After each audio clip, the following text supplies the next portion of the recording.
Okay, this isn't a real hard assignment. It says tell whether the function is exponential or linear. Now, we've only really dealt with linear functions. So here's what you're going to do. You're going to see if it's linear first. You don't worry about the x. It just goes 1, 2, 3, 4 every time. Now let's look at your y. Start at your 18, and then first you're going to try to minus and see if it gives you the same thing every time. 18 minus 15, okay? It's 3, okay? 15 minus 12, 3. 12 minus 9, 3. You got 3 every time, okay? So the minus pattern works. It goes up by 3 every time, so that makes it linear, okay? Here, I'll show my work better. Start at the bottom and first minus, okay? 18 minus 15 is 3. 15 minus 12 is 3. 12 minus 9 is 3. So, linear. Okay, now let's try that same thing. Okay, try minus first. So start at the bottom. Got 96. You might not know 32 minus 8 in your head, but I'm pretty sure it ain't 96, okay? So, now, you don't just write exponential. Here's what you do then if minus doesn't work, okay? Minus doesn't work, then you divide. Start at 128 and start dividing. So 128 divided by 32, oh, I got 4, okay? Then you take 32 divided by 8, 4. And 8 divided by 2, oh, it's 4. That makes an exponential function. So if minus isn't the pattern, then you divide it, and it's called exponential. That's a new type of function we're learning about today. Now the reason why is, here's what the 2 times 4 is 8, 8 times 4 is 32, 32 times 4 is 128. Okay? Now, try it again, start at the bottom y. 35 minus 40, negative 5. Now take your 40 minus your 45, negative 5. 45 minus 50, negative 5. So the minus got me the same thing every time, then it's linear.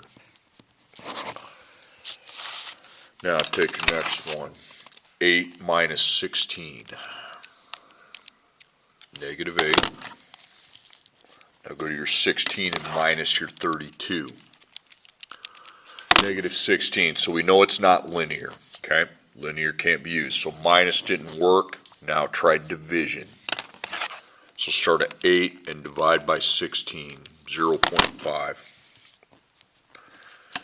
Take your 16, divide by 32, 0.5.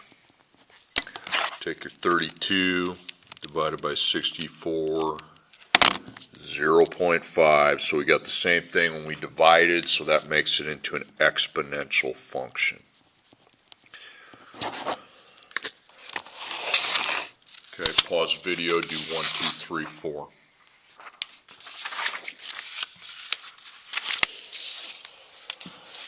Okay, now, what you're going to do now is you're going to look at the equation without a table and decide if it's linear or exponential. Okay? Alright, now here's what you're going to do off the equation. You don't see a table, okay? You decide which one it is. Make a wall on your y side and make sure you know all the operations. You have a times, and then the x is a power, put a caret. If you had to put that caret with your x, it is an exponent function. Okay, next one, y equals 12, and then we got a times x, so we do not have a caret with the x. That is a linear function. Just a times x. Next one, y equals 5 times 0.25 to the x power, okay? So x is a power, so that the independent variable, that's an exponent function. Okay, next one, y equals 7x plus 3. So 7 and x, that would be times, x and 3 is plus. I didn't have to make the caret with my x, so it's a linear function.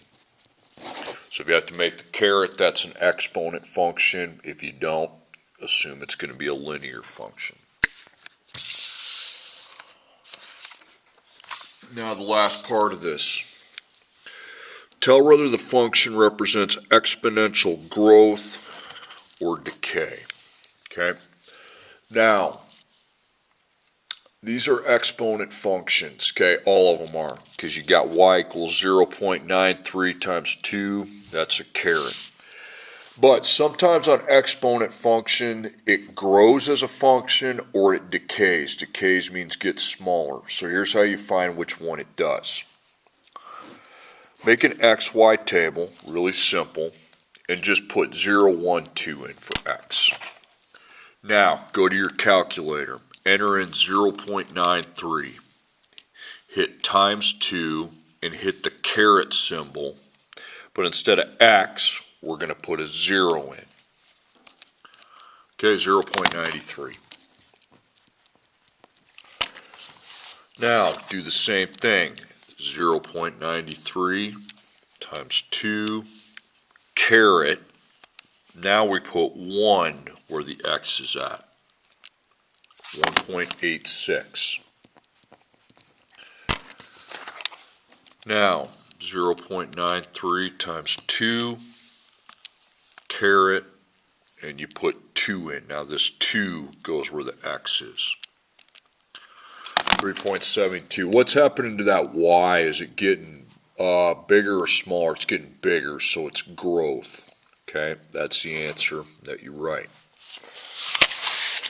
Okay, next one. Y equals 2 times 0.68 to the x power. Again, all of them on this page are exponents. Okay. 0, 1, 2. Okay, so you take 2 times 0.68 caret and put 0 in, because you're going to replace your x with a 0. 2. Now, 2 times 0.68, hit the caret symbol, and you're going to put a 1 as your caret, because that's your next number to insert for the x. 1.36. Now, 2 times 0.68, caret 2, 0.9248. Now, what's happening here is it getting bigger or smaller? It's getting smaller, so that's called a decay function, exponential decay. Okay, y equals 68 times 0.2, and then when the x is up there to the right, it's a caret. 0, 1, 2. So 68 times 0.2, hit the caret symbol, and you're going to put in 0. 68. 68 times 0.2, hit the caret symbol, and you're going to insert a 1. 13.6, whoa, I did that wrong. 68 times 0.2, caret 1. Oh, I did it right, okay. 13.6.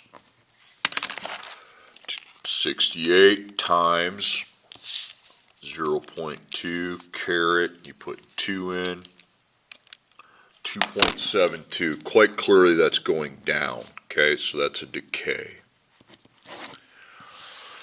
Okay, and then the last one, y equals 50 times 1.03 to the x power. Okay, so 0, 1, 2. So you enter your 50 in times 1.03 caret 0 gives you 50. Makes sense because 50 is your starting amount. 50 times 1.03 caret 1, 51.5.